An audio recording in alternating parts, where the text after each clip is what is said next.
Hello everyone, welcome back to my YouTube channel Chemistry Source.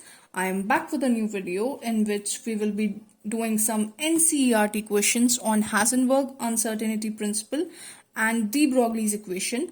So if you haven't watched my previous videos on Heisenberg and de Broglie, go check it out. They're available over there on my channel and I have made separate videos on both the topic. So your concept will be more clear from there. So do watch those videos and do watch this video till the end. And a quick request before we move to the topic, that is, please do like, share and subscribe my channel if you haven't done it yet. Okay, so आज का topic शुरू करते हैं. This is the first question. What will be the wavelength of a ball of mass 0.1 kilograms moving with a velocity of 10 meter per second? Okay, it's a very easy question. Simple है, NCERT के questions easy होते हैं. So this is the mass of the ball, that is 0.1 kilograms. Okay, सबसे पहली चीज जो आप लिखो वो है given. Always write given. ठीक है ना, जो भी given होता है उसको पहले ही लिख लेना चाहिए हमेशा. तो mass है 0.1 kilogram. Velocity is, that is 10 meter per second. And what are they asking you to take out is wavelength. पूछ रहे हैं wavelength बता दो, lambda की वैल्यू बता दो. Okay, wavelength is known as lambda. So wavelength is h upon mv. ये de Broglie ने दी थी. ठीक है, डी ब्रॉगली की इक्वेशन भी कही जाती है. आपने अगर वो वीडियो नहीं देखी है मेरी, जाइए देखिए, मेरे चैनल में अवेलेबल है. Please do watch that video, आपका कॉन्सेप्ट और क्लियर रहेगा वहां से. सो lambda is equals to h upon mv. So h is Planck's constant, इसकी भी वैल्यू फिक्स्ड होती है 6.626 into 10 to the power minus 34. वैसे हम जूल सेकेंड लिखते हैं. अगर आपने पहले वीडियोस देखी हैं तो आपने नोटिस किया होगा कि जूल सेकेंड हम इसकी यूनिट होती है, लेकिन यहाँ पे हम किलोग्राम मीटर स्क्वायर पर सेकेंड लिखेंगे बिकॉज जूल सेकेंड को इस तरीके से भी लिखा जा सकता है. ठीक है ना. अपॉन मास क्या है, दैट इज 0.1 किलोग्राम और वेलोसिटी है 10 meter per second. Per second will cancel out per second. Meter will cancel out 1 meter. ये square है तो सिर्फ एक ही मीटर कैंसिल आउट होगा. And kilogram will cancel out kilogram. तो लैम्डा क्या आया, 6.626 into 10 to the power minus 34 upon 0.1 into 10. Okay, point से यहाँ 10 बढ़ेगा. This is the answer is 6.626 into 10 to the power minus 34 meters. Okay, so this is the value for lambda. ये आपका answer है. This is the second question. ठीक है, two particles A and B, capital A and capital B, are in motion. If the wavelength associated with particle A, capital A, is 5 into 10 to the power minus 8 meters, calculate the wavelength associated with the particle capital B if its momentum is half of A. Okay, so सबसे पहले हम जो भी हमें given है, whatever is given to us, हम वो लिख लेंगे.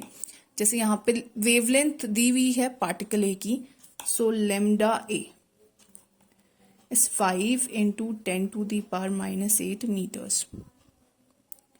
And now again एक और चीज यहाँ पे दी है, देखो, कैलकुलेट द वेवलेंथ तो बोल ही रहे, हमें एसोसिएटेड विद पार्टिकल बी, मतलब हमें लैम्डा बी निकालना है.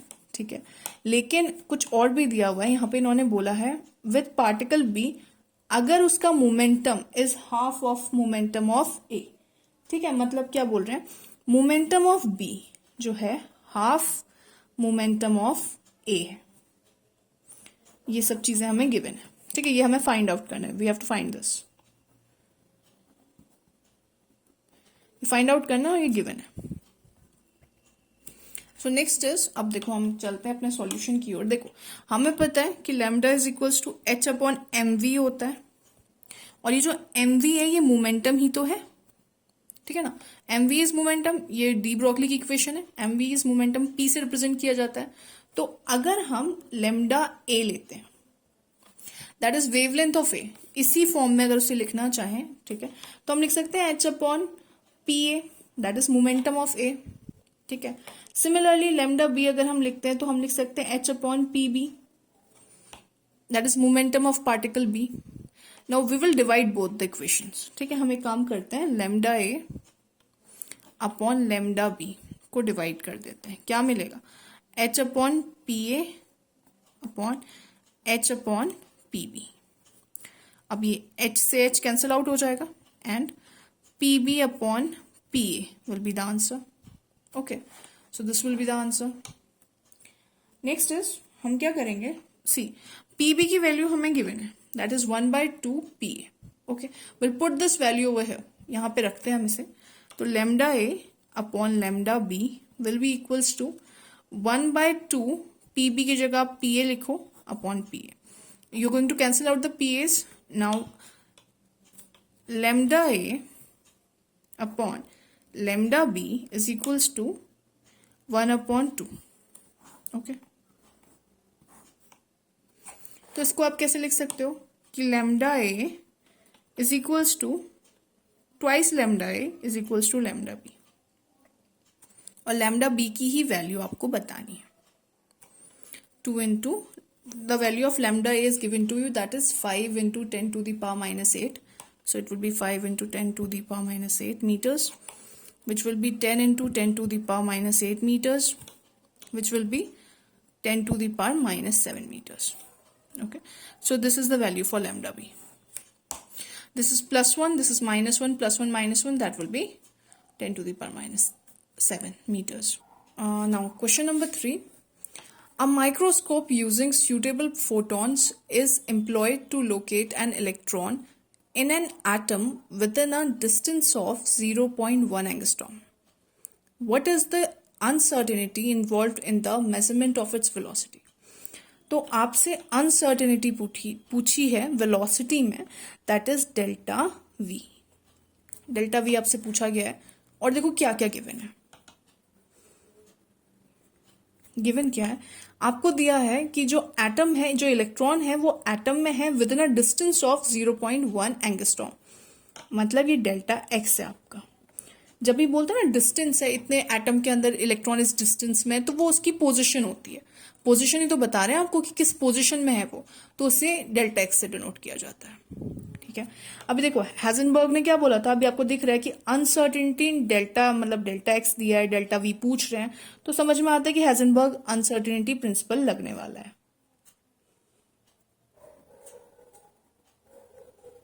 Okay, delta x dot delta p is equals to h upon 4 pi.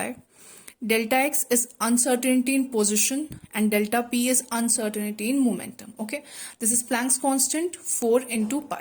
Okay, so अब क्या है, हमें momentum तो पता नहीं है, लेकिन हम momentum का क्या कर सकते हैं, m delta v लिख सकते हैं momentum को. ठीक है, यहाँ पे जो मास होता है ना वो कांस्टेंट होता है, क्योंकि इलेक्ट्रॉन की बात हो रही है ना. ठीक है, तो मास कांस्टेंट रहता है, इसीलिए आप क्या करोगे, इसको ऐसे लिख सकते हो. आपको डेल्टा वी फाइंड करना है, so you are going to write it like this. इसको नीचे वैल्यूज पुट करो आप सबकी. एच है प्लैंक्स कांस्टेंट, वैल्यू रहेगी 6.626 into 10 to the power minus 34. 4 into pi की value 3.14. Delta X is 0.1 angstrom. अच्छा, ये मीटर्स में इसे कन्वर्ट करना पड़ेगा, तो एंगस्ट्रॉम को कन्वर्ट करने के लिए 0.1 into 10 to the power minus 10 meters हो जाता है ये. ठीक है, तो ये हो जाएगा 10 to the power minus 11 meters. ये वाला भी हम काउंट कर लेते हैं, ऊपर जाएगा 10 टू दी पावर माइनस 11 हो जाएगा. So 10 to the power minus 11 metres. Mass होगा, so this was the mass. ठीक है, नहीं मास होता है 9.1 into 10 to the power minus 31 kgs, kilograms. ठीक है, तो ये सारी वैल्यूज, ये मास ऑफ द इलेक्ट्रॉन है, फिक्स्ड मास है, आपको याद होना चाहिए. 9.1 into 10 to the power minus 31 kgs. We are going to solve this. जिसको नहीं आता है वो देख लीजिए कैसे सॉल्व करते हैं. पॉइंट हटा रहे हैं, पॉइंट के पीछे 3 नंबर है, सो दिस और यहाँ पे ये पॉइंट्स मैंने हटाए हैं. Now this is 6626 into 10 to the power minus 34. This is 4 into 314 into ये 91 हो गया, और ये हो जाएगा आपका 10 की power minus, we will add these, so this will be 42. Okay, next is, write it down, I'm writing it down over here. 6.6 into 10 to the power minus 34 upon 4 into 314 into 91 into 10 की power minus 42. Okay. Now what you are going to do is इसको ऊपर ले जाते हैं. This will be plus 42. 4 into 314 into 91. ठीक है. अब क्या होगा 6626 into 10 की power 42. This will be minus. This will be minus 12. नहीं सो प्लस क्योंकि साइन बड़े वाले का है. ठीक है 42.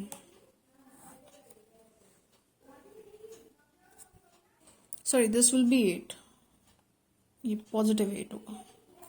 ठीक है 8 हो जाएगा. This is 4 into 314 into 90. You're going to multiply all these and you will get an answer.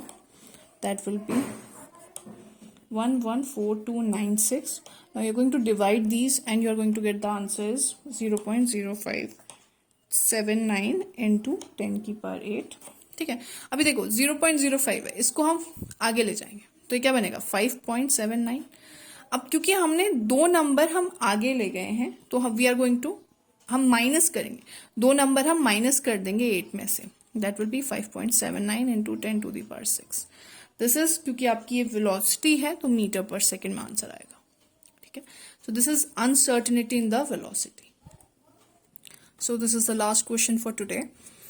A golf ball has a mass of 40 gram and a speed of 45 meters per second. If the speed can be measured with an accuracy of 2%, calculate the uncertainty in position. तो आपसे बोल रहे हैं delta x निकालने को. Uncertainty in position के लिए आपसे बोला जा रहा है. सो अनसर्टेनिटी इन पोजिशन अगर आपको निकालनी होती है तो आप हैजनबर्ग्स अनसर्टेनिटी प्रिंसिपल का यूज करते हो. सो अभी पहले गिवन आप लिख लो जो भी चीज आपको गिवन है. दैट इज मास दिया हुआ है. Mass is 40 grams. ठीक है. ग्राम को किलोग्राम में आप चेंज करोगे so this will be 40 into 10 to the power minus 3 kilograms. ये वैल्यू आएगी. आप पहले कन्वर्ट करोगे. देन नेक्स्ट इज आप वेलोसिटी निकालोगे. देखो स्पीड में थोड़ी सी यहाँ पे ध्यान देना.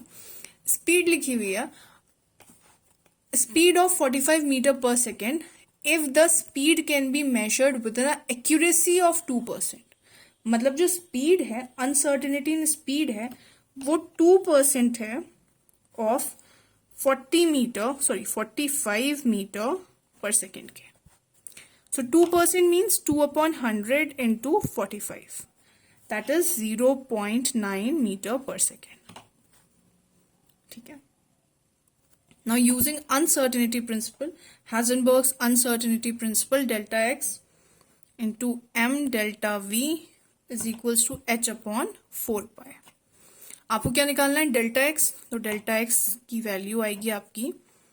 बाकी सारी वैल्यूज आप नीचे शिफ्ट कर दो. h क्या है Planck's constant which is 6.626 into 10 की पावर माइनस 34. ओके. 4 क्या है 4 को 4 ही रहने दो. पाई की value 3.14 and mass is 40 into 10 की power minus 3 into delta we is what is the value of delta we that is 0.9. ठीक है. After solving all these. ठीक है. अभी मैंने आपको पिछली वीडियो मतलब पहले क्वेश्चन में सिखाया how to solve these. So after solving all this you will be getting 1.46 into 10 to the power minus 33 meters. This will be the position, uncertainty in the position.